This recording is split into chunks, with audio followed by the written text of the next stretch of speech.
Good evening, everyone. I'll call this May 15th, 2025 joint meeting of the Sammamish Planning Commission and Parks and Recreation Commission to order. We'll start with roll call. I'll call the roll for the Planning Commission. Hisham Alkawad. Here. And Mike Bresco, I'm here. Sayed Fabian. Here. Suda is ill this evening, and John Bachman. Here. Mark Bachman is has an excused absence. Ajay Shakapani. Here.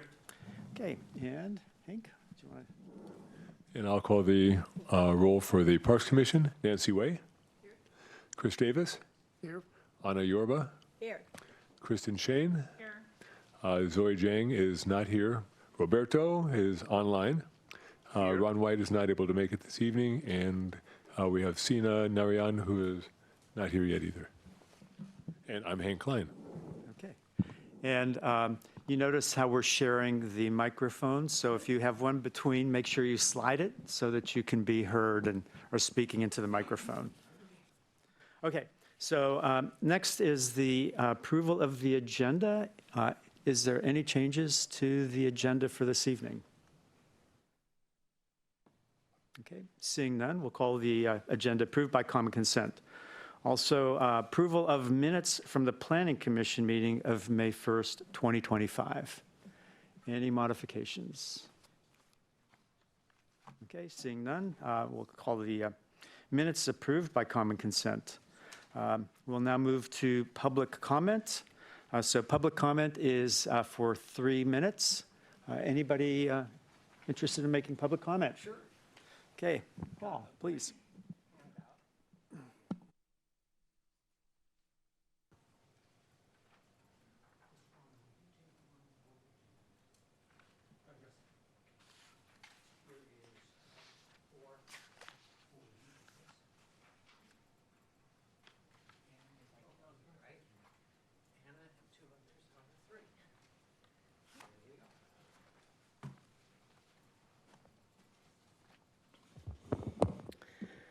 Good evening, Planning and Parks Commissions. My name is Paul Stickney, Sammamish. Tonight I want to talk to you about heart to head and heart on housing, key numbers and effects, which is the key word.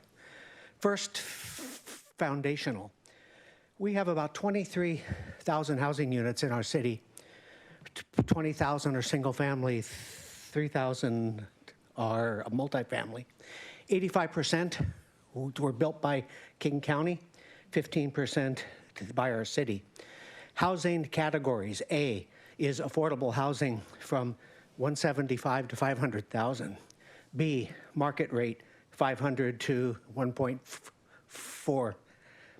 C, market rate, condos at 1.5 and above, and D is large single families at 1.5. CHI authentic shortages, and CHI is citywide housing balance of A, B, and C housing units were from 10 to 26,000 in July of 2023, and that number is increasing. There's an initiative to add 5,000 internal CHI B and C housing units alongside 2,100 affordable in the 2025 to 2024 or 2044 comp plan, putting a vast majority in centers and de minimis amounts into existing neighborhoods. What are the fiscal effects of this? One-time revenues for the city, some $185 million. Annual recurring city net revenue, around $15 million. Average value savings per household that wants to downsize and stay in Sammamish, about $3,000 a month, some $200 to $250 million a year. What are key positive factors by adding 7,100 new A, B, and C units over 20 years?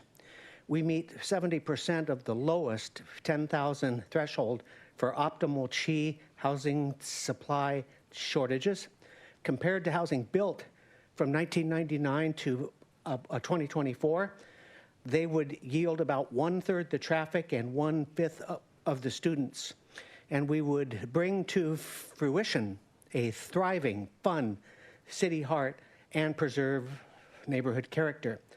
About the EIS, the 2007 Town Center EIS overstates residential and commercial car trips and understates internalization. The current EIS can handle from 3,500 to 8,000 more housing units without generating traffic beyond what it plans for. Why add these units? To attain added prosperity for posterity, for residents, workforce, and city. Appreciate the chance to speak. Okay, Paul, thank you. Anybody else? It's funny, I'm like, I'm facing in the wrong direction to see if, anyone online? Okay. Hey. Mary, I am promoting you to panelists.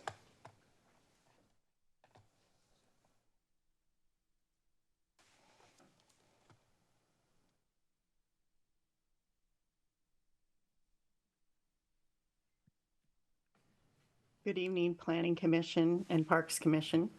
I'm excited that you're having a joint meeting this evening because I think the topic of Town Center is extremely important.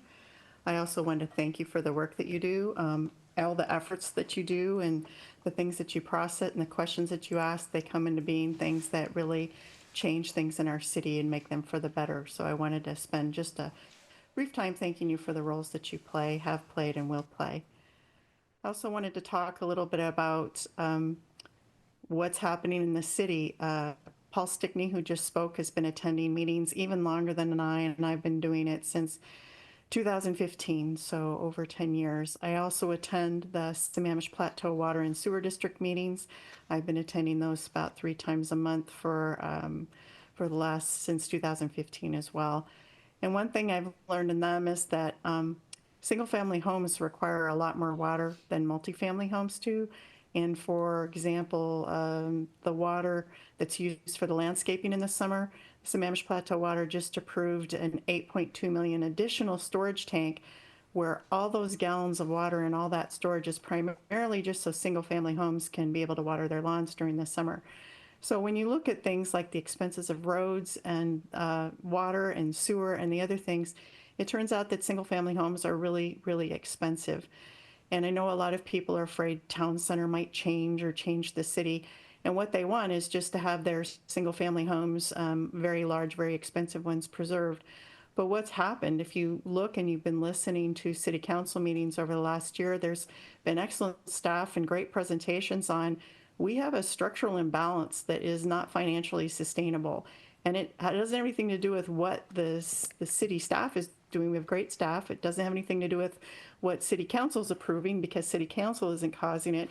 It's caused because I learned at the Sammamish Plateau Water meetings that 85% of the houses and dwelling units in the city of Sammamish are single-family homes. So we've been growing that way for a really long time, and we've needed to have other homes, dwellings, different, diverse, and smaller that are more affordable. And I don't mean affordable, I mean even just 500 to 1.4 million as the amounts that Paul Stickney is talking about. If we had more of those units, then we could have teachers live in our city, emergency medical and fire people live in our city, police force live in our city, divorced people who need to have somewhere to be by their kids. I mean, there's just lots of things we could do. So we really need to add the extra housing units. Town Center can take up to 4,000 according to the current planning, which started in 2007. And there's 2,000 allocated. And what we need those to be is different, diverse, smaller, and the market rate housing that are missing. We've already been allocated the affordable number of 2,100 from the county. So I hope that you'll think about that. We need Town Center. We need housing there now. Thanks. Thank you, Mary. Okay, no other comments online? Nobody else snuck in? Okay, so we'll now move to old business. We'll have a presentation, Matt, on the Town Center Plan and Code Amendment Project. Now, this is for informational presentation. So, if there's questions for clarification, I didn't understand something about the presentation, makes a lot of sense to ask those, make sure you understand what's being said. This is not to really, debate things around what's the end result's going to be or anything like that. So, so Matt? hand it off to Yeah, you. thank you, and that was a nice introduction.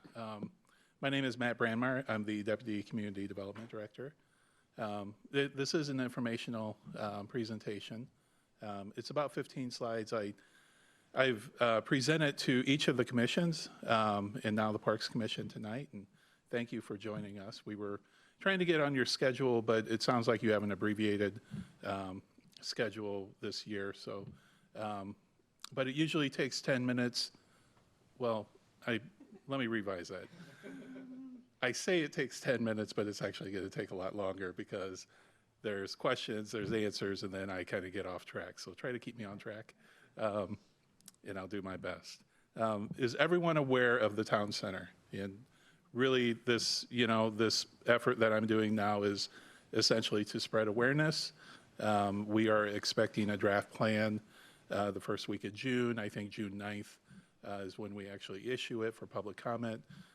At that point, we can kind of start a much deeper discussion about, what it says and kind of the purpose and all of that. But hopefully I can give you some insights tonight. To start, I'm going to go over kind of what's been built over the last, I think, 17 years since the plan was first adopted. But the town center is 240 acres.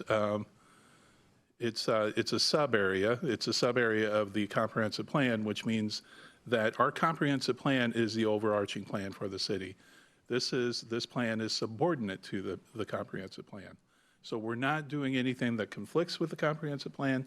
We're bringing, and part of this effort is bringing the town center plan into alignment with the comprehensive plan. That plan was just updated. I think it was a 2 to 3 year process, and it was finally approved in December. So essentially, that's what this effort is. The original town center environmental impact statement was completed in 2007. The sub-area plan for the town center was approved in 2008. And then following that, development regulations were adopted. That's the Town Center Development Code in 2010, 2011. So those steps, we're going on, I think, around 20 years, 17, 18 years since the first adoption of the EIS and the plan. We have several completed projects. You see on the top here is the Sammamish townhomes, and then you have the Sam Apartments. You also have Sammamish Village and the Sky Apartments that were completed. Currently under construction is a development called Brownstones West, which is 38 townhomes, kind of in the kind of urban core area on, I thought I turned all that off, along 4th Street.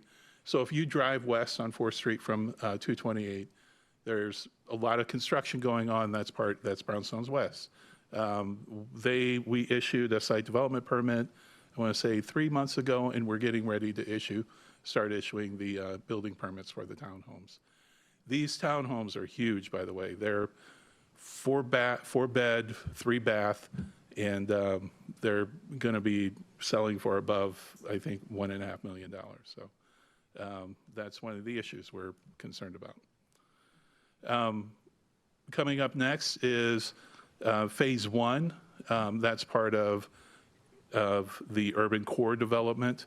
Phase 1 is kind of being broken up into 2 parts. One are more townhomes. That's 48 townhomes called Brownstones East. I turned that off and it still advances. And then the second part of phase 1 are 2 mixed-use buildings. The commercial site development permit for those 2 mixed-use buildings was recently submitted and is currently under review. I think these are around 70-foot tall buildings.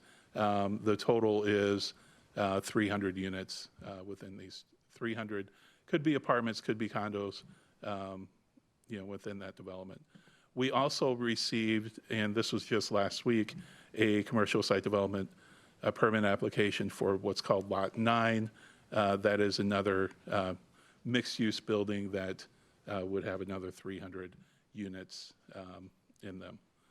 We don't have the user yet or the developer. It's essentially kind of taking steps towards development. So these aren't being permitted for construction just yet. This is another entitlement step that we're reviewing these for. And then we also have Aegis, which has been in for permit review for several months. And there's essentially back and forth before we issue that permit, making revisions and changes. That's just, Aegis is just south of the Sammamish Townhomes. And so overall, you know, the big question is, what's left to be built? In the 240 acres, 83 of those acres are critical areas. And I want to be sure that everyone knows that those critical areas remain protected. There's no change to the critical area regulations. In fact, they were just improved recently. That civic area, which is, you know, where we are now, including the commons and, you know, the library, is 26 acres. There'll be a total of 10 acres within right-of-way that would need to be dedicated to the city. And then planned and under construction is 21 acres, and then built is about 11 acres. That's a remainder of 89 acres, you know, within the town center, out of that 240. So it's not that big of an area when it comes down to it, but we start to look at what remains. In the original FEIS, 2,000 units were approved as the alternative, you know, during that planning cycle. They also studied 4,000 units in 2007. And, you know, at the end of the day, the council chose 2,000 units to go with. So right now, there are 326 units that are built. There's another 730 that are either planned or under construction, which I just showed you. That's a remainder of 944 acres, or I'm sorry, 944 units. And then you start to think about, well, what's remaining? So you have 944 units left in that original EIS. You have 89 acres. That's just over 10 units per acre. The rest of the city allows 18 units per acre, essentially, with the middle housing inclusion in the comprehensive plan and the development code. So something to think about. That's part of the reason why we're looking at 4,000 units now. So that would raise that, it's essentially a cap to 4,000 units. We're studying, you know, and through the EIS process, we're studying, you know, all the impacts, the traffic impacts, and what the land use impacts will be essentially. On the commercial side, the original FEIS approved 600,000 square feet of commercial. 134,000 is currently built. That includes Met Market and that, you know, whole development. Another 100,000 are planned or under construction. That's a remainder of 366,000 square feet of commercial space. We're not proposing to increase that. So the current scope of the EIS is to increase the number of units from 2,000 to 4,000. We're studying those impacts, and that's what we're going to bring to City Council. The question is, why are we updating the plan? Well, it's been 17 years. You know, overall, it's good to take a look at kind of where you are after, you know, 10, 15 years. I think 17 years is getting a little late, but kind of understanding the progress and, you know, how the area has changed, and it has. The region has changed.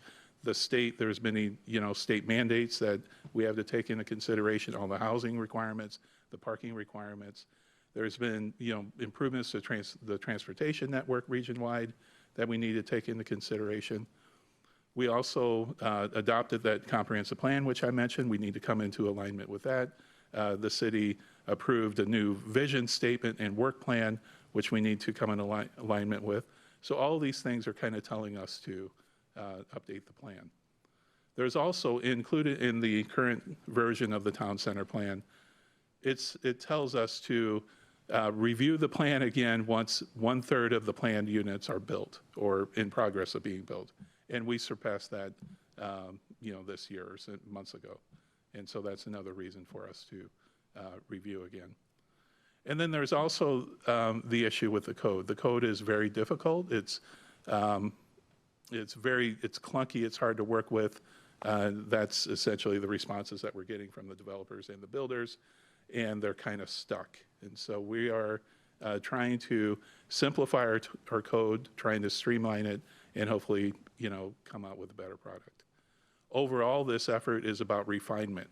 It's about bringing things into alignment, but also refining the things that, you know, we set out to do in 2007, kind of improving upon what we have already. And so why are we updating? I mentioned that refinement, and that's really what we're talking about. The scope actually doesn't change a whole lot. I think overall, out of these 8 items that are mentioned here, the housing options are the things that we're really focusing on.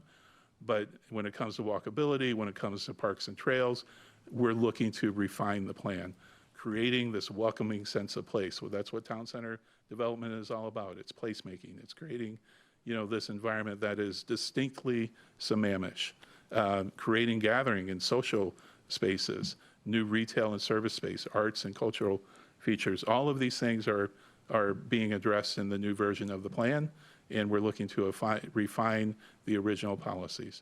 The biggest change I mentioned would be kind of the housing and how that is treated.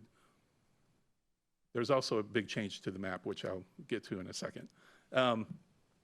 We set out in January with a scoping step, which is, it's not necessarily required, it's just a good step to take before you kind of undertake a whole planning process. And essentially, we sent out a notice that said, hey, we are starting to review our town center plan. What are your concerns? And we received a lot of input, through that step. We heard about, concerns about traffic and parking, capacities of school and water and sewer and all the public services, the impacts on the environment and how stormwater is handled, height and aesthetics. One of the things that original notice included was increasing the potential to increase building heights up to 150 feet. We heard a lot about that, and the ensuing months, we went back to City Council and asked if we should continue considering that, and they said we shouldn't look at that now. And so that's an item that is no longer being considered. I want to be sure everyone is aware of that. And then also the feasibility of codes. One of the things that, our code currently does and kind of the overall development code for the city, it requires a lot of things of the developer.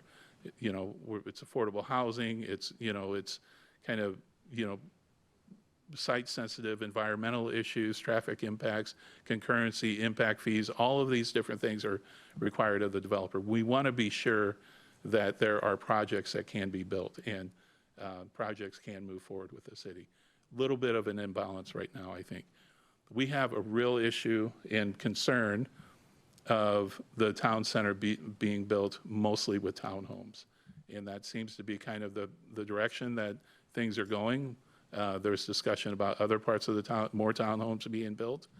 And I think you heard from the speakers earlier that we need to create more affordable. And not just when I'm talking about more affordability, that doesn't just mean low and moderate income, it also means market rate.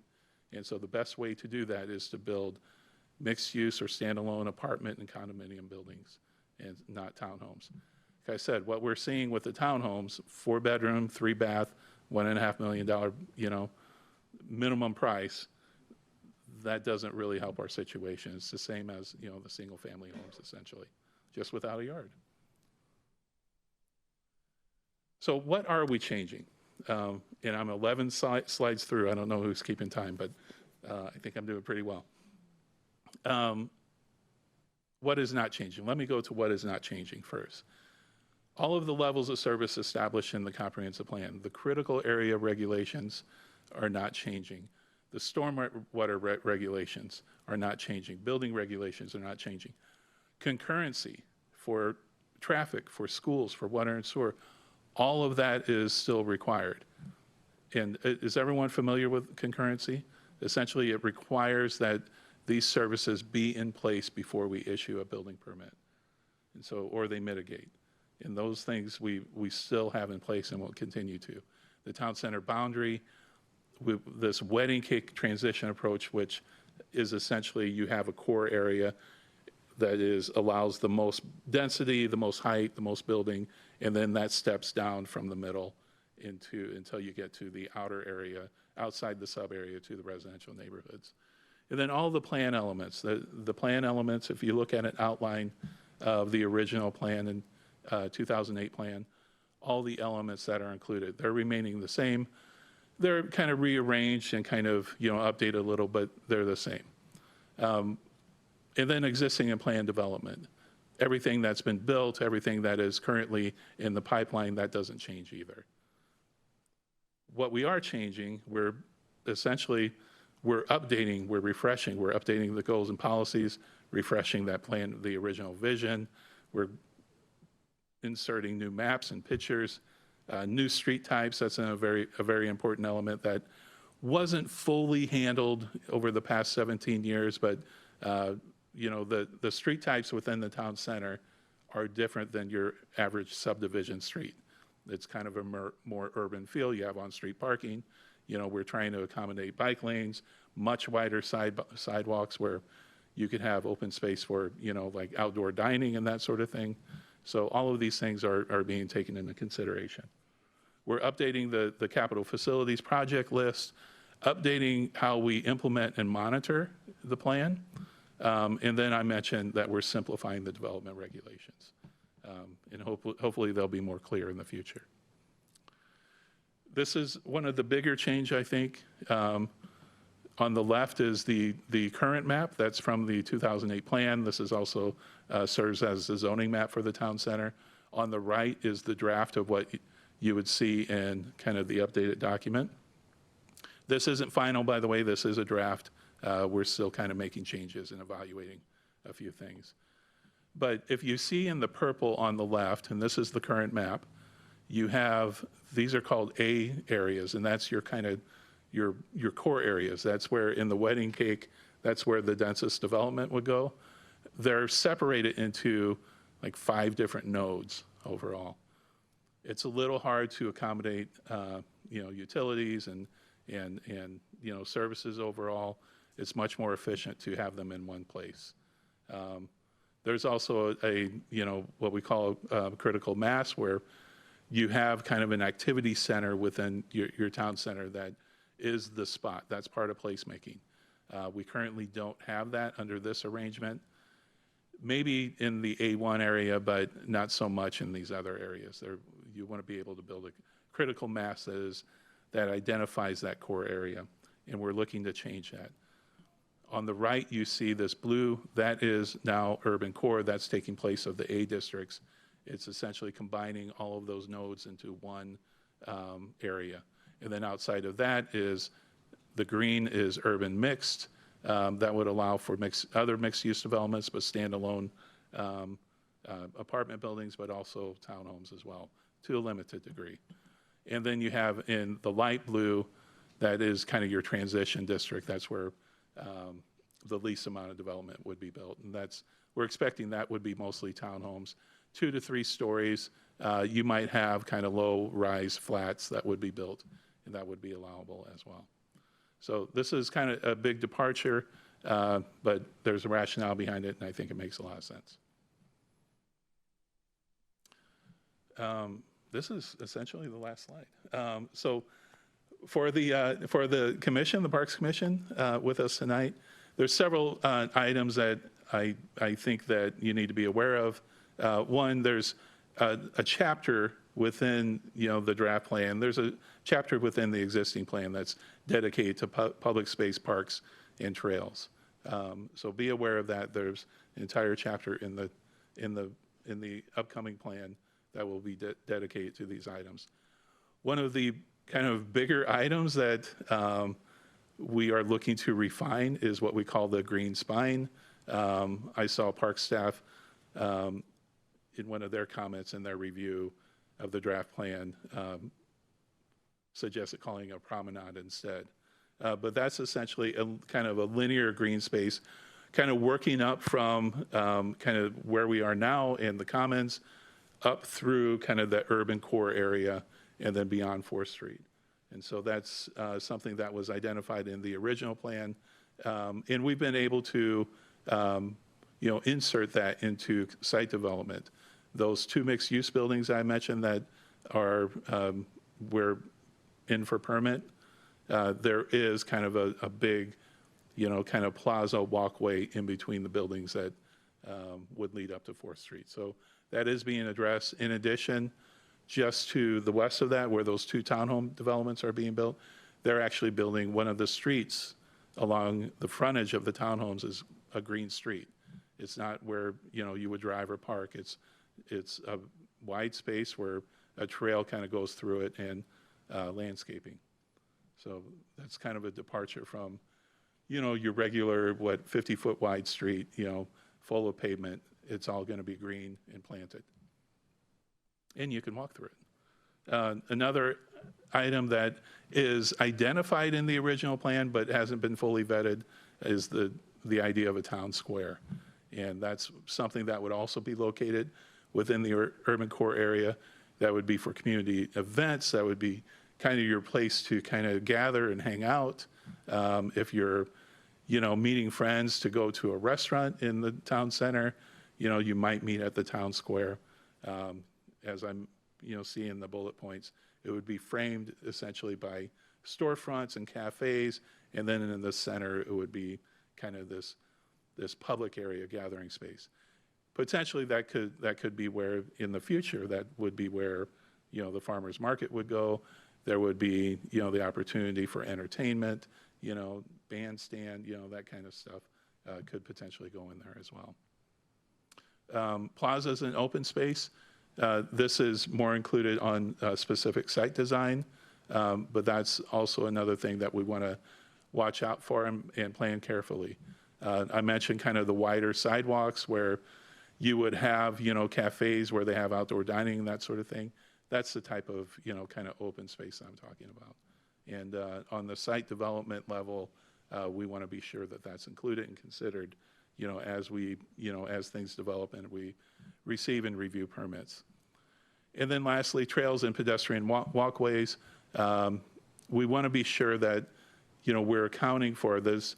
The town center would be walkable in the sense that each street's going to have, sidewalks. There would be kind of a tight grid pattern of streets where you have shorter block lengths, around 300 to 400 foot long block lengths, and then you would have the opportunity to go a different direction or keep going straight. All of these should connect to kind of trails or sidewalks outside the town center.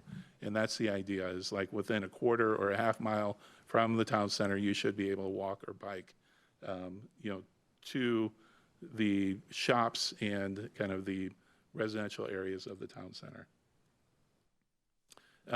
So the bike ped plan is underway. That's Public Works is working through that. We want to be sure that this plan lines up with the objectives that they have. And then, also on the site design and site development, step, that we're taking opportunities to acquire easements and, require, trail construction and that sort of thing. We have identified kind of just outside of City Hall up to 4th Street. There's a potential trail connection alongside the critical area. It's kind of a stream corridor. There's a wetland through there. But if we built a trail alongside that, you could get up to 228th and 4th, and rather than walking up that big hill on 4th Street, it's a much, it's a much better slope. So that would be hopefully more feasible. Something that we're looking at now. Where are we in the process? It's May 2025. We are getting ready to publish the draft plan. That's going to happen in the next few weeks. So far, this process has been going on for about 2 years.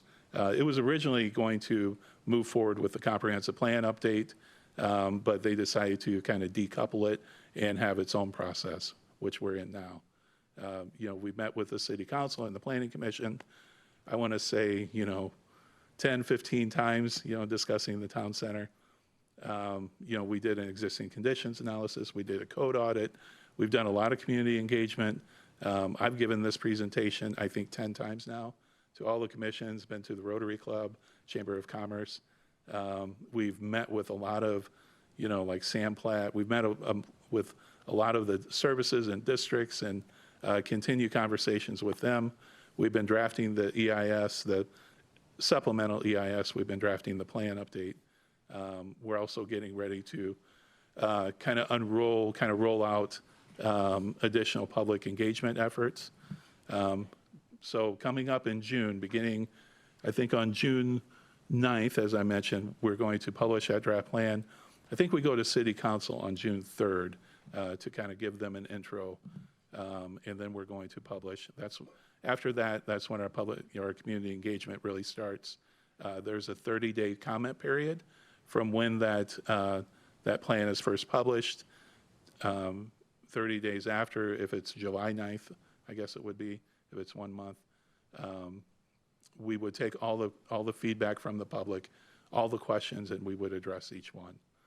And then in the fall, I think we're looking at, hopefully, if the schedule holds, the Planning Commission would review and approve, and then would go on to City Council for review and approval. Yeah, I think that's what I have. This is what is this, a QR code? I don't know why I can't remember that. It's a QR code. I will send this presentation to Kevin, and he can email it to all of you. And then, there is a web page for the Town Center Amendment. And if I can show you real quick. So if you go there, this is what you'll find. Overview of the project, how to provide input, all the upcoming meetings. You'll see a very long list of frequently asked questions. Hey, are you looking at we're not seeing that on the Oh, you're not? website, web page, yeah. We just see the PowerPoint. Why did that happen?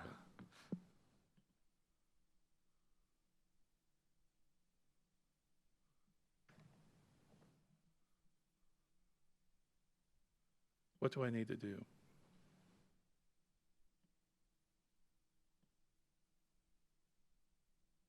Okay. I haven't had my back turned to the screen. I'm always there. Yeah, thank you. So frequently asked questions. I mentioned the upcoming meetings. You can go through these tabs, but there's a lot of information online. In addition to that, let's see. Let me go back.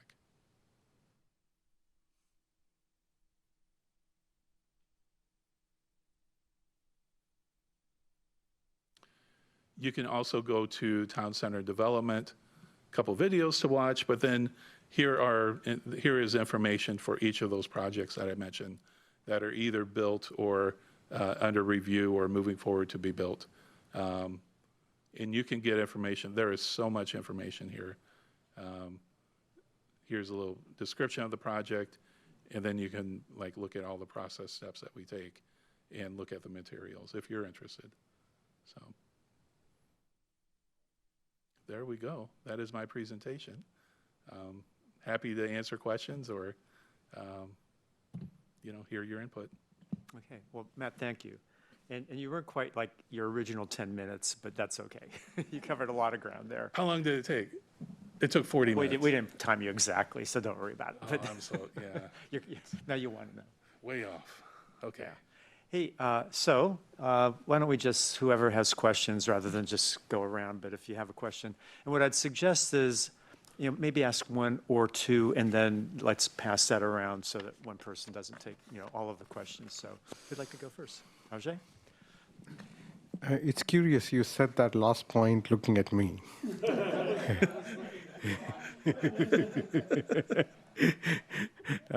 Matt, is it possible to go to slide 12? Yes.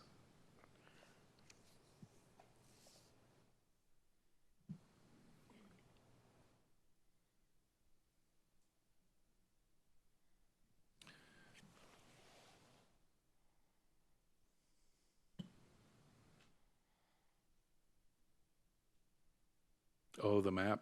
Yeah, exactly. Okay. Okay, so here you've said that this is the existing zoning map that's there, and I can see how it relates to the draft land use map. But what I was trying to understand was how, why is it that we are calling it with two different names at this point? It's just a technicality. It essentially means the same thing. Okay. But this, on the left, is a zoning map. On the right, it's a land use concept map. It's called, I think, in the draft plan, a regulating plan. But then that, when we amend the code, update the code, it becomes a zoning map. I see. Yeah, I so see. from a policy standpoint, this map establishes kind of the overall land uses, and then when you get into code, it establishes zoning. Got it, got it. So it's fine to look at the left side, the existing zoning map at this point in time. It may not seem like it, but it's a direct comparison. It's Yeah. apples to apples. Yeah, got it, got it. So that's the question I had. Thank you so much. Who's next? Okay, Anna. I was recently in a city that had a really beautiful, vibrant town square. And I thought, wow, this would be great to have something like this in Sammamish. And I've been looking at and you can tell that it was definitely planned before construction around it was done. And all the elements fit in very well into the interface of the community with the town square. And I'm wondering how our planning is proceeding with that, because it seems like in the town center plan, we have the square kind of in the central of the core district along 4th Street with buildings around all 4 sides of it and this kind of lots of activity. And it seems like the city council has proposed the idea of moving the town square to the edge to where the notch is, which would have townhouses on one side and these mixed-use developments that are already kind of far along in the planning process. So I'm really wondering how and there's no master plan for the town square yet. So I'm wondering how these buildings are going to progress through the planning process and integrate with the town square, without having a plan in place for that. So, and that's one of the things that we're trying to work through as well. I don't think we're going to answer that question fully, or maybe not to the Parks Commission's expectations. There's going to have to be, through the town center update, the plan update, I think there's going to need to be a separate process that essentially designs the town square. Right now, and through this planning process, I think we can establish parameters. I don't think that we want to identify exactly where it's going to go, because there are a lot of things up in the air in that regard. We also don't want to force anyone's hand. We don't want to force the council's hand. We don't want to force, the property owner's hands by identifying in one specific location. The parameters would involve essentially how big. I think that's essentially, from the site planning standpoint, what we need to know, and then we need to figure out where exactly it's going to go. Now, that conversation has talked about the Notch property and then potentially purchasing a property next door. It's probably around that size, but we're looking at if it could go elsewhere as well. So keep that in mind. But no decision has been made. But the actual design, and we're going to try to get it as far as it can, through this process.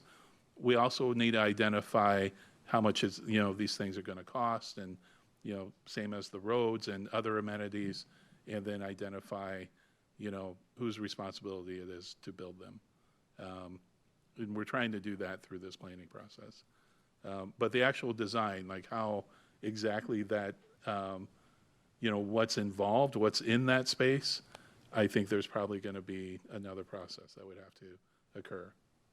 But the buildings around that space are being designed already anyway? Well, and that's the challenge that we're facing, because, those owners have rights to build. We need to find the opportunities where they are and be prepared to take them.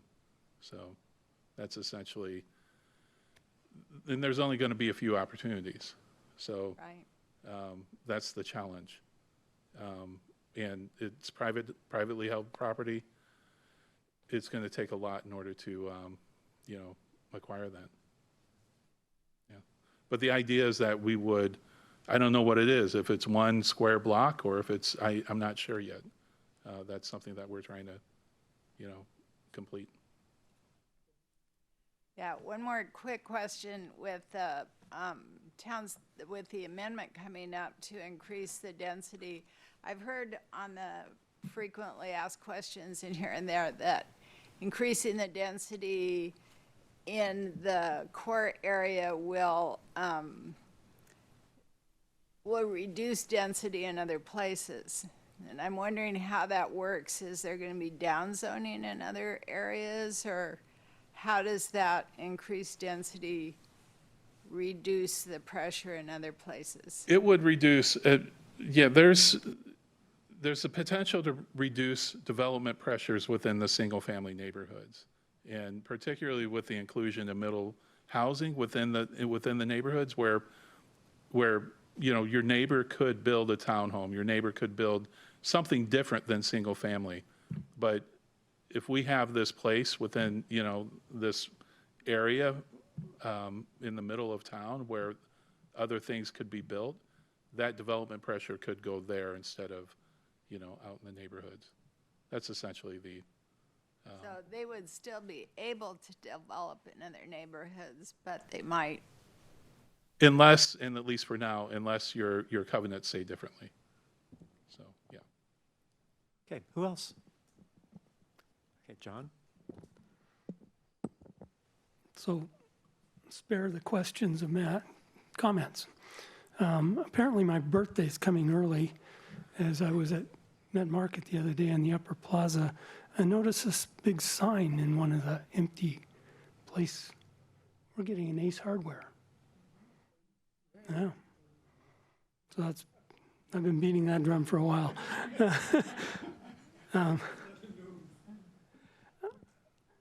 At our last Planning Commission meeting, we got an update from the Public Works on the bike ped plan and strongly suggested that they, one, identify the parks in their planning maps and also the linkages. So use the Parks Commission might want to go back and see how they're doing with that. And you might also want to ask the Planning Department for a quick update on exactly what Matt was just talking about, which is the middle housing overlay that was adopted with this comp plan. It really only affects 25% of the parcels in the city, but it is a big change. So I'm not going to try to explain it, but you might want to get an update from planning. I think that's all I've got, Mike. There must be some others. Yes. Okay, well so far we've been going Planning Commission and Parks and Planning, so Nancy. Okay. By happenstance, of course, but go ahead, Nancy. So I have many times asked about transit. And I don't see transit, even the word in any of this. Is there thinking about where there might be bus stops or a transit hub? Or is that just off the table because of the hill or because of it's going to go someplace else? My fault for not mentioning it. It's a okay. big part. It is, and and there's a mobility and streets section chapter that'll be in the draft plan that speaks to it. Yeah. Okay. Trying to be succinct. Well, I will. maybe that Yeah. page where you talk about what the goals are, you could just, Yeah. where you have, you could just add, you've got increased walkability, traffic and parking. Let's see, there's a couple of, Yeah. yeah. And there's a bus, but Oh, there's a bus, yeah. I failed to mention the it. Yeah. The transit seems to be an important word to me. Yeah. That's key, for this type of development. But really, it's, it'll continue the bus service on 228, and hopefully that can be enhanced. But there wouldn't be like bus service going into the town center on 4th Street. That's not a possibility. But yes, it is a part of the plan and will be addressed. I have a question. So first of all, very interesting and helpful presentation. Thank you. Yeah, you're welcome. Can you talk a little bit more about the thinking on traffic? Because that's a concern that I've heard from people. Yeah, I mean, we're evaluating it. We're awaiting the final study, the final report. We received a report a few months ago that was kind of that initial step, and it's showing that, you know, the nearby intersections are, you know, during the peak times and with looking at different amounts of development, you know, are not negatively impacted, not beyond the minimum level of service. This idea that, you know, all of this traffic all at once is going to be created and will be on the streets just isn't the case. We also have to consider the rate of development. You know, after 17 years, we have, you know, 300 something units actually built. We have several more, you know, like close to 1,000 that are planned or in the pipeline essentially, but you know, after 20 or plus years, it'll just be 1,000 units. And so what can we expect moving forward? But it takes a long time for these things to be built. And at the same time, you know, improvements are made to the system. You know, one of the things to remember is that concurrency is required, which would either require a developer make improvements, you know, if there is an impact, to essentially mitigate that impact, or they can't build their project. So, you know, those requirements remain in place. But it's not possible that, you know, we're talking about 4,000 units, which would be 3,000 in addition to what's already built or planned. That wouldn't happen overnight. There's also consideration of connector roads on each side of 228 that would essentially provide additional opportunities, kind of drive through and around the town center. So, you know, the intersection at 4th Street and 228 wouldn't be the focal point. You would have other options of entering or exiting. And so all of those things put into place are being evaluated. And yeah, we want to propose something that overloads the system. So I don't think it really answered the question of people having concerns about thousands of new cars and the traffic impact, especially on 228th. Okay. I didn't really hear an answer to that. How can I answer that differently? I'm not sure, but I didn't, in what you said, it basically sounded like we don't think there's going to be a problem. Yeah. But it seems hard to understand how it wouldn't be a problem when 228th is already very congested. Well, the report will come from traffic engineers, and I'm a planner. I'm not a traffic engineer, so I probably said more than I should actually, but it is my understanding. But let's wait for the report and let's take a look at that. So, but from what I'm hearing, it's not going to be a major issue. When do those reports due? It'll be part of the EIS and the draft plan, so it'll be available then. Thank you. Yeah, you're welcome. I think was Roberto had a comment, so why don't we? Yeah, I do. Okay. Can you hear me? Yes, we can. Okay. Yeah. First, I just want to say, Matt, thank you very much for the presentation. You know, I thought it was very helpful. So, thanks so much. You know, in the recent past, sustainability has gathered additional emphasis. And as I heard your presentation, you were talking about utilities. And utilities, you mentioned water, you mentioned sewer.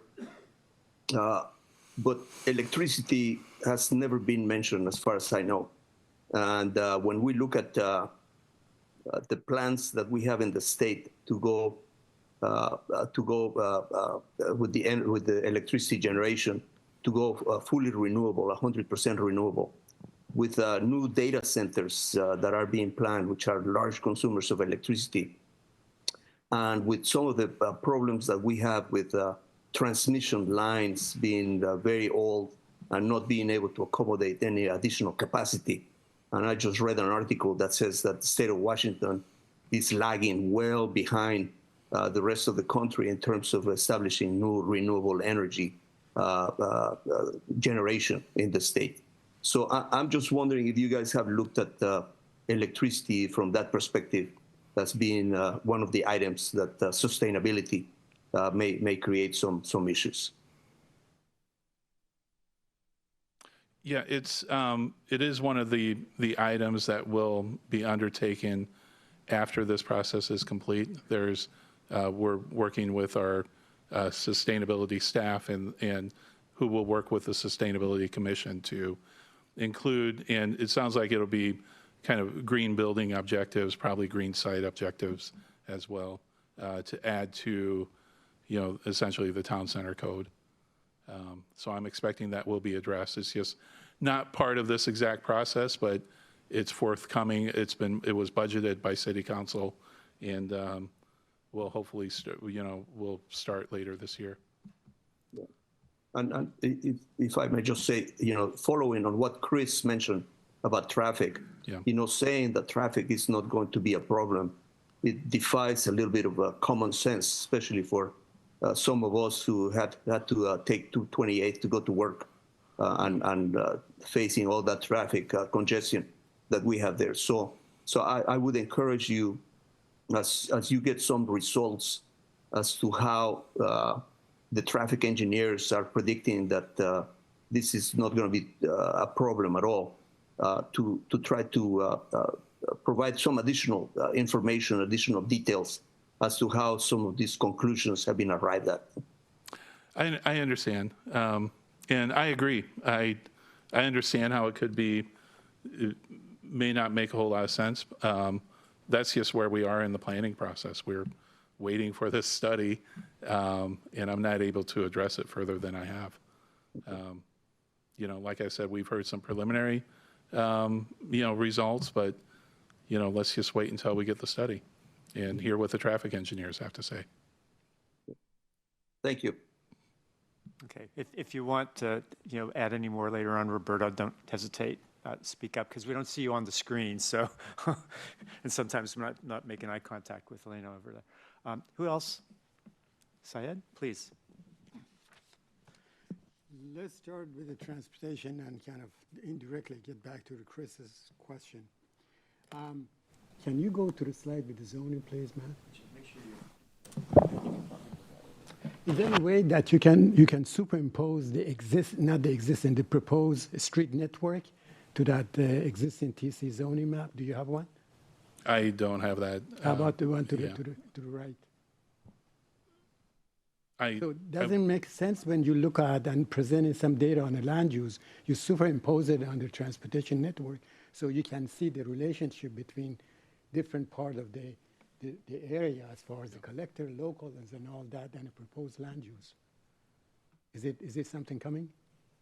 Yes, there's an entire chapter in the updated plan that will show that. Now, my understanding that right now you're looking at a transportation network that was actually shown in the 2009 study. Matt, I don't think that you have this that you can show it to the audience. Not with me tonight, no. So is this the assumed network that you're working on as far as the relationship between the land use and the transportation? It is to a degree, but it's we're hopefully landing on something that's actually can be built. The map that you have cannot be built. It goes through critical areas, it goes through steep slopes, it goes through, I'm not sure how. I'm glad brought it up because I'm looking at another study that done for the city. It's called Sammamish Town Center 2044 Baseline Street Network. Okay. And that calls for actually making substantial change. For instance, the intersection of the main street and the 228, which is currently signal. Yeah. The study recommends to move that signal to the new streets south of there to provide more connection to the town center.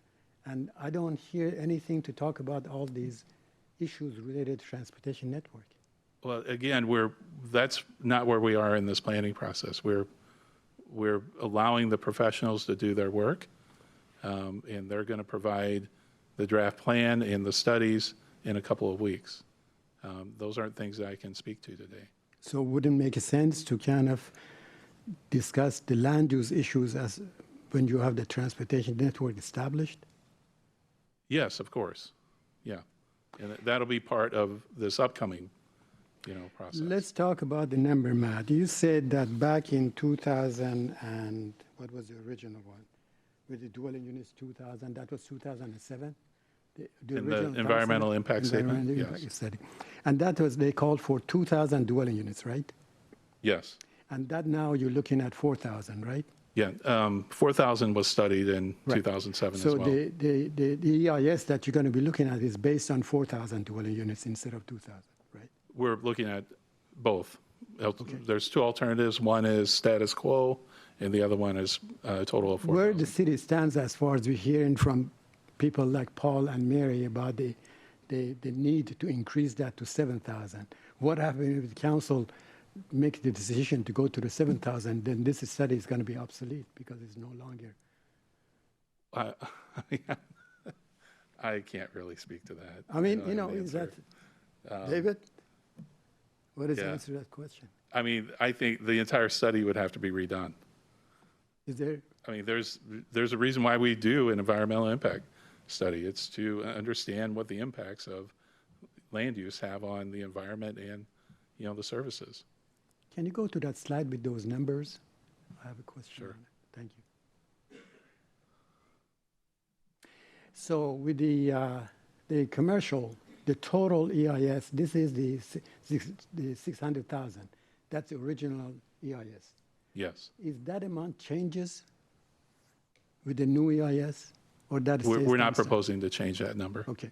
So since the number of dwelling units increases from 2,000 to 4,000, what is the implication of it on the 600,000? Is the ratio between the residential and So- commercial is going to change? It's not a requirement that these things be built. Oh, I see. No, you can build up to, right now, we're studying what the impacts would be. We're creating policies essentially to guide development, but we're not requiring that a total of 4,000 units be built or 600,000 square feet. We're just analyzing the capacity. Let me So- jump in just for a sec to just clarify, I think. So my understanding is that the original environmental impact statement studied to 4,000. Yes. And so there's results of that on impact of traffic, everything else. And at that time, council set a target for 2,000, right? Study said, yep, we studied capacity up to 4,000. Yeah. Target set to 2,000. Yeah. We're essentially replicating that 4,000 in the study now. That's exactly And right. after public comment and, Yeah. input from the commissions and council, the target might go to 4,000, might stay at 2,000, could go somewhere in between. It could be right? somewhere in between, yes. So that is to be determined, and using the facts and data from the study will be important input, along with input from the community Yes. on what the appropriate target should be. I agree with everything you just said. Okay. That's Well, exactly the process. Let me ask you a question. If that is the case, can we assume that the study which was done back then, the traffic study, was based on 4,000 dwelling units or 2,000 dwelling units? That makes a lot of difference. 4,000. That's for sure.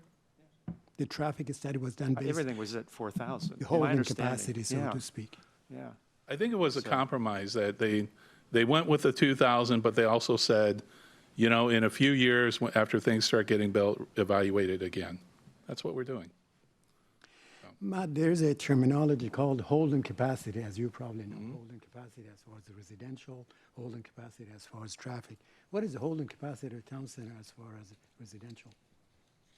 I think it's what is identified in the EIS and what will be identified in the upcoming SEIS. So the reason that I'm asking, again, hypothetically, if the council decides to direct the staff to look into the 7,000 dwelling units, where would be that additional 5,000? What is the implication? I think we would have to start over. You start all over. Yeah, you can't go above the 4,000. If we studied that maximum, I think we would have to start over. Do we have a room for it? Again, back to the holding capacity. I haven't evaluated that. So you could come back, but we should move on. And, the other piece I just will mention about if there's desired by the community and the council to look at potentially more. There's also the centers, like at Safeway, and, so there's other places that could be studied and potentially built out. So it's not necessarily all in the town center. There's other potential areas for density. So who else?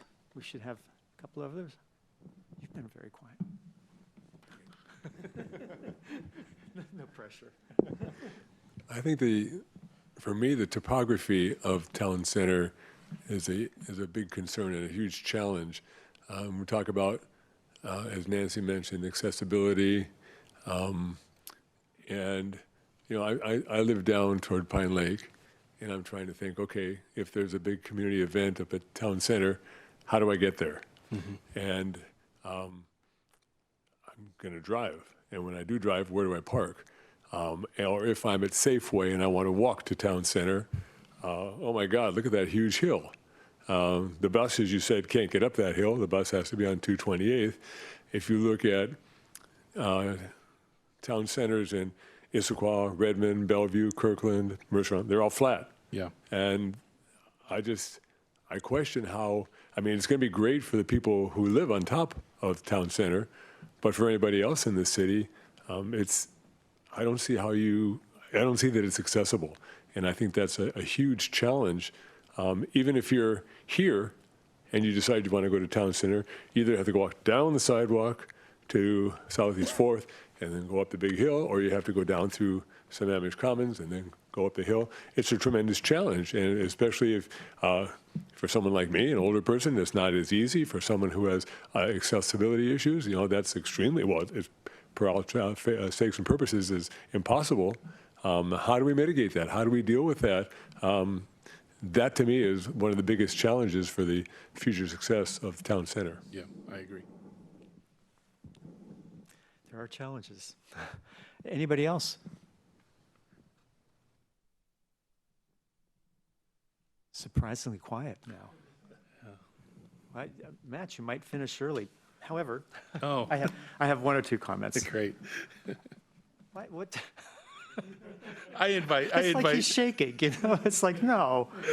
Hey, first off, I loved how you started, like early on, with the tie-in with the comprehensive plan. Yeah.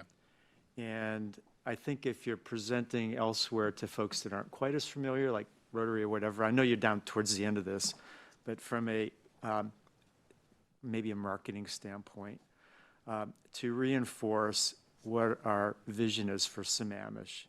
And it has words in it: harmony with nature, featuring beautiful natural surroundings, vibrant park system, lively mixed-use centers, blah, blah, blah, right?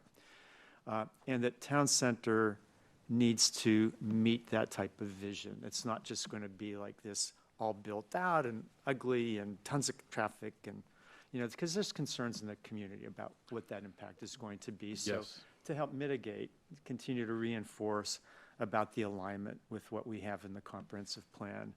And don't forget talking about the vision elements in the comprehensive plan related to sustain the natural environment and reduce climate impacts, and having this distinguished park and recreation system and the fiscal sustainability.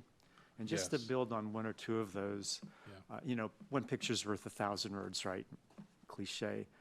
But it would be nice in some of these presentations, especially as we start to really dive deeper into, like once the study comes out, where the critical areas are, they're defined, and to be able to say, hey, these are protected.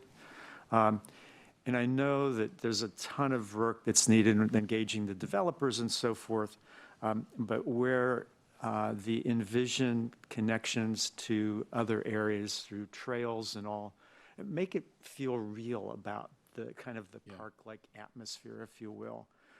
And then I personally, and I don't know if this is part of the scope, I hope it could be, and it triggered when Mr. Stickney showed the numbers that he had in terms of the fiscal benefits of the units. And I know he was talking about larger numbers of units, but there must be some estimate of the potential fiscal benefit to Sammamish for building town center. Yes.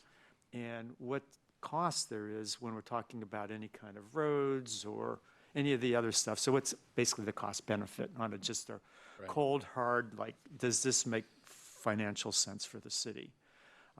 So I think those things would all help to, if you will, sell town center better and address concerns that citizens have. I mean, we're really engaged, and you heard concerns about traffic and, so how do we make sure that the concerns are addressed because we're good about communicating and we're using facts and data, right? So. Yes.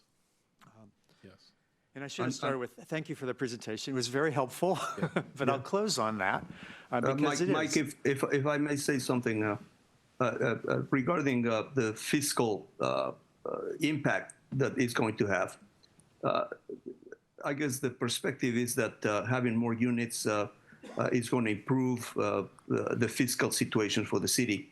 But there's also the potential opposite effect, which may be that property values may go down, and then the city is not going to be getting as much money from taxes, from real estate taxes. So I think it's also something that ought to be considered as to whether this impact is projected to be positive or it's going to be negative. Yeah. Well, I would hope that some of the consultants that we engage would be able to, those are forecasts that are really tough, but could make some kind of rough order magnitude estimates of the range of impact to housing values, right? Would be nice. I'm sure some people are concerned about that. I have one or two other quick comments, and then we'll see if anybody else has, that this triggered anything. I think it would be also helpful, and you touched on this a little bit, but there's some steps, I jotted down steps to actualize. And so this was actually based, on some of the things that you were saying. Like, here's our vision, our thoughts about where we can have the town center. The square, yeah. And then you describe, there's some steps involved and blah, blah, blah, right? So even after we get the study, public comment, you mentioned like November timeframe for sort of, is that like done, or would there then be additional steps? And you don't have to answer this, but if there are additional steps to, here's what we would be doing, whether it's from code or studies or just working with developers and permitting, to be able to actually get to the town center and the other things that are envisioned, like the trails or the park areas or whatever, that would be helpful in terms of helping us understand all the timing and the benefits, and also communicating to residents of the city. Okay, yes. I agree with all of that. It's a challenge, I'm sure. You're looking for a response. No, and I think just we are suggestions. addressing everything you've asked or mentioned. It's hard to do these high-level, presentations, and we don't have all of the details yet. It's just a matter of we're in process. So I hope we, meet your expectations, and I think we'll get there. You always do. So, Hisham, did you have your? Just please. a quick question. And I'm going to start by where he ended. Thank you so much for the presentation. Very informative. I'm taking it as it's a very high-level presentation, just to bring awareness about what the plan will look like in the future. A lot of more detail will be added. I heard something about the townhomes that are being built, and my mind goes through numbers.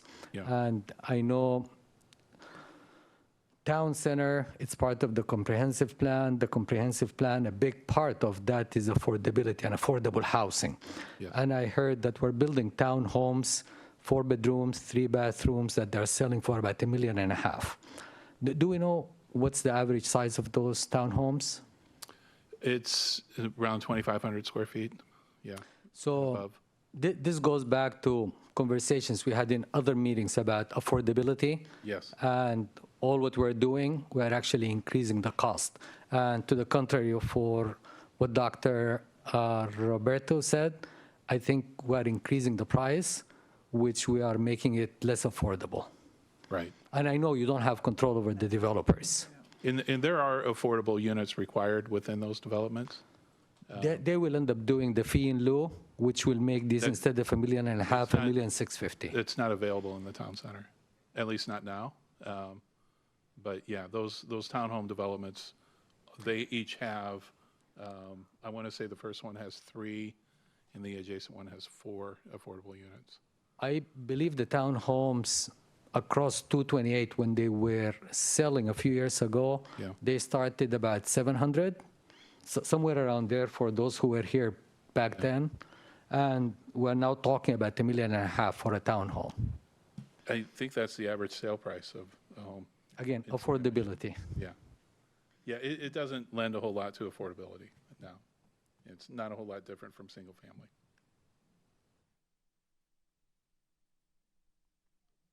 Sure, but we still have time, so if you have, go ahead, Anna. I'm still kind of trying to understand whether the town center plan is like a regulating instrument or kind of an ideal of what we would like to see. Like, for example, the town center plan calls for low-impact development techniques such as bioretention, swales, rain gardens, retaining native vegetation. I mean, we've seen the big, giant underground vaults that they put in for the townhouses that are under construction. So where does these bioretention, techniques come in the planning? Well, I think, that would supplement, the kind of, your kind of built infrastructure, as far as bioretention and swales and that sort of thing. But I will tell you that we're drafting what's called an eco factor. It's, I want to say Seattle has what's called the green factor, but a different type of kind of approach to landscaping that should include those items as well. That'll be within the new code. You started with, you're having trouble with, is it regulation or is it, the plan itself is closer to an idea, to a concept. It establishes policies, which aren't necessarily regulations. The code are the regulations. So there's, 2 steps, but the plan essentially informs the code, and that provides the justification for requiring certain things. So through this process, I mentioned the plan and the EIS will be available on June 9th. I think about 2 weeks after that, the draft code will be available. And I think your question can be answered through that. Yeah, you're welcome. Sid, did you have? Matt, I've brought up this issue a number of times, not with you, but with a number of other city staff, and had a conversation with a couple of council members too. When somebody thinks about town center in our city, what comes to your mind? Metropolitan market, that's the only thing that we know of it. There is no identity that at this point we have established. I think this is the time that we should take the opportunity to look at what we can create. A gateway to the city, a big promenade. So when you're thinking about Paris, you look at Champs-Élysées, you look at Arc de Triomphe. I'm not asking for that kind of thing. I'm asking for something that identifies the city rather than a metropolitan market that is the identity of the town center. And we should be looking at the intersection. The problem that I'm having is that right now the gateway, at least from the transportation point of view, is the intersection of 228 and 4th. Unfortunately, the west side of it is fully developed. Do we have some kind of opportunity, to the extent that we can, as far as the land use, to reserve some land that we can create something that identifies the town center? I think throughout, and this will be addressed in the plan as well, to a degree. There's probably steps that would need to be taken afterwards, but throughout the town center, you have a vernacular of architecture that is built, of design, that is different, right? And I think it has to be, when the Met Market building was first built, is kind of a departure from what you typically see. That had to leave an impression, and it had to kind of cue people as they're driving on 228 that, oh, that's where that town center is. But you get more of that. And if you look up 4th Street from 228 at that intersection, it continues. But if you get more of that, that's kind of your identifier. that in addition to kind of the mixed-use buildings and, you know, things like that, that are different than what you have, you know, in other parts of the city. You know, that's certainly, you know, it kind of presents itself as kind of a gateway as you're entering this new part of town. But overall, I think, you know, when you're talking about creating place and identity, a lot of that is within the public spaces and on the streetscape and, you know, the light standards and the trash cans and the benches and kind of all those things that go along with it, I think are, you know, ways of creating identity for the town center. But the gateway to the city should be along 228. And I personally don't see a gateway to be identified as a grocery store. Yeah. I'm looking for piece of art. I'm Right. looking for something Yeah, much yeah. more civic-minded kind of identity Yeah. that identifies it. As I think we're addressing that to a degree in the plan, but let's take a look at it when it's done. I agree with you as far as that. I think that's a key component of placemaking, and that's really what we're looking to do here. Thank you. Are there other cities that we maybe are looking at that has been ones that we've said, oh, we like these things? Like, is there a plan in that I can look at and say, yes? Yeah, we've been asked that several, and we need to provide better examples. Let me see if I can add something to our website that would kind of just provide kind of a picture album of, you know, look what happened here and there. Right. I can tell you that all of us as planning professionals and kind of on the framework team are consultants. We all have we're pointing to things that are our favorites across the country. I gave a presentation to Planning Commission a few months ago about form-based codes, which I should have mentioned, you know, from the beginning, but that's one of the things we're looking to change here. But, you know, I have several of my favorites. I think they did it right, you know, and that's also the thing about, you know, 20 years or 17 years after that first plan was, first, adopted. We've learned a lot about town centers and how they function and that sort of thing. So, you know, Yeah, I'm trying to think my favorite one. My favorite one is in San Jose. Is it? Go in there next month. Tell me where. Is that right? Yeah. I think it's Cannery Row. Is that what it is? I'm sorry?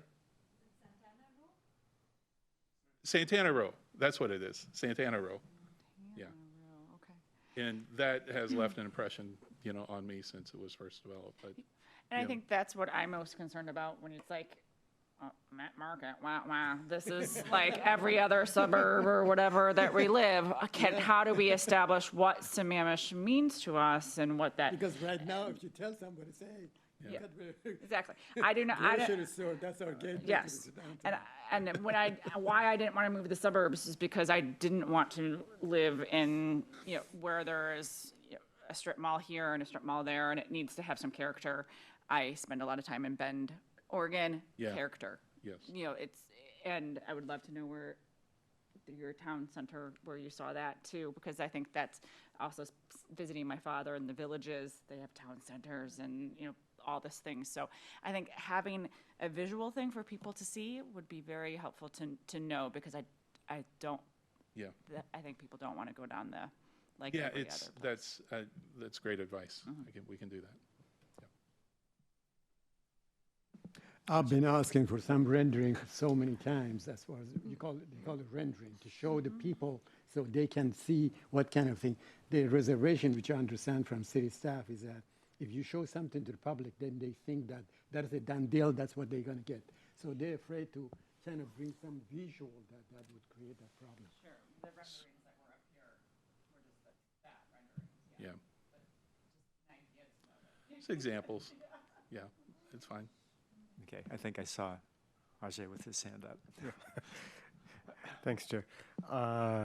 So to your question, I was thinking the same thing. Where do I compare it to this thing? And I thought one good place that I really like, and I think we would get to, is the East Village in New York. And there's a lot of walking that happens over there. I mean, they're trying to promote that a lot of restaurants in the walking areas that are there. Yeah. I mean, they're not just there New York is New York, so you cannot just construct it everywhere. But there's an elevated walkway and there's a restaurant. You can look down and there's a restaurant there and people walk down and get to the restaurant. So it's one thing. And as you were saying, one word that caught my eye in your presentation was the promenade. And I was like, oh, we could really think of it as something that builds up, because Sammamish eventually, unlike Redmond or Bellevue, will always remain a residential city. So if that's the case, then the promenade could be our character, could become our thing for the future. And hopefully it'll bring some really good chefs and restaurants and other things, and people will spend time. There's also an art strategy that's being developed, and I had the same presentation with the Arts Commission. Yeah, I saw here about, and we were talking to Parks and Recreation.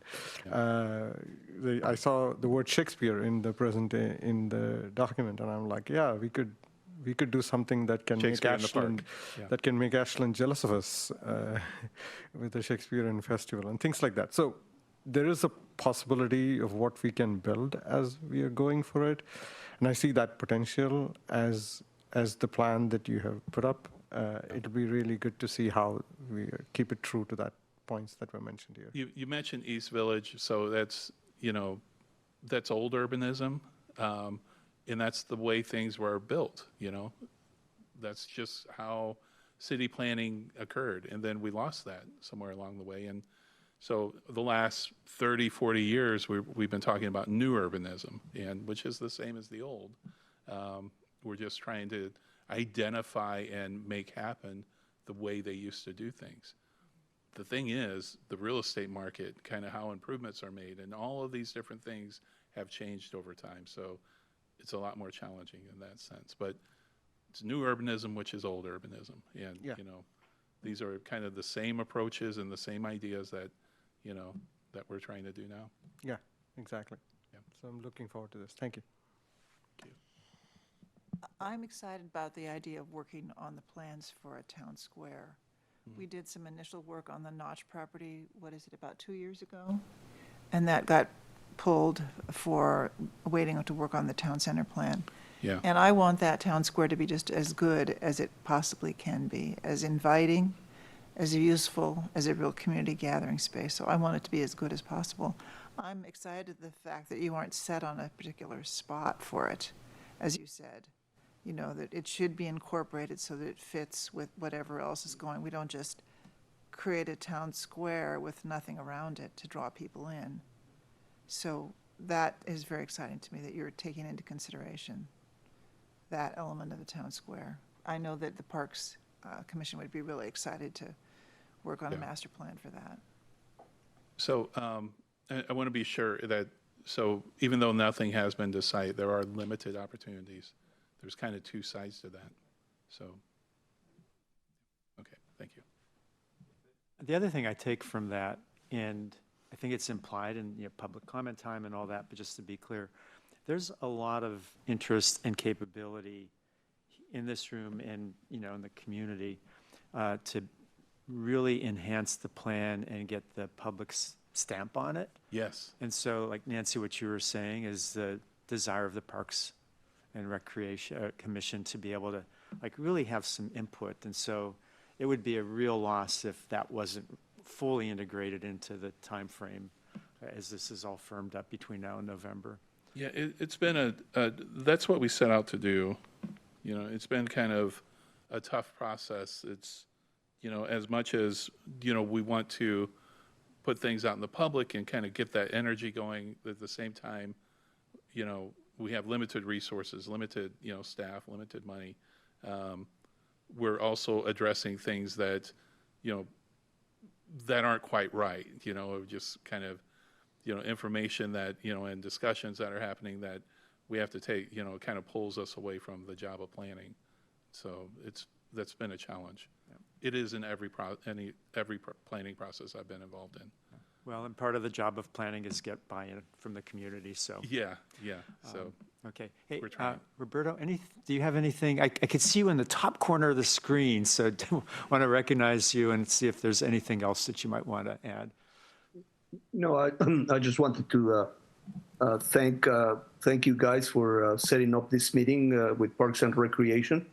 I think it's been very useful, and we certainly look forward to hearing more about how the planning is going and the timing of when this is going to happen. So thanks. Did you hear that?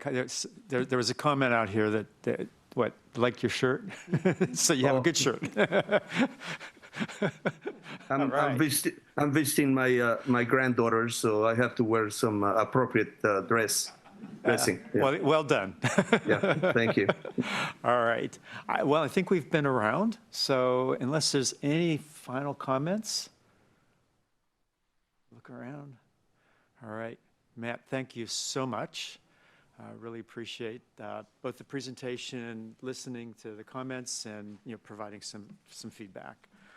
Thank you. So with that, I think all that's left for us is to touch on our calendar really briefly and then. Oh, yeah. let's not forget about that. Can I close I don't know what I can. I'm not sharing my screen anymore, right? Correct. Yeah. Okay. But you can tell us.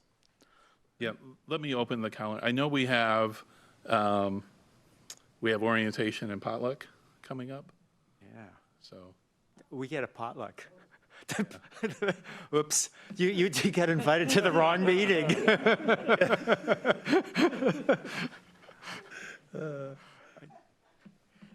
Well, I did have, so, because I missed the last meeting, there was the impact fees workshop that was in June. It looks like it's now in July. Is that Yes, correct? yeah. Okay. Got to move that. So June 5th is our next meeting, and that's when the annual training and potluck will occur. There's some materials and I know a presentation, that sort of thing, and I think we get new youth board representatives and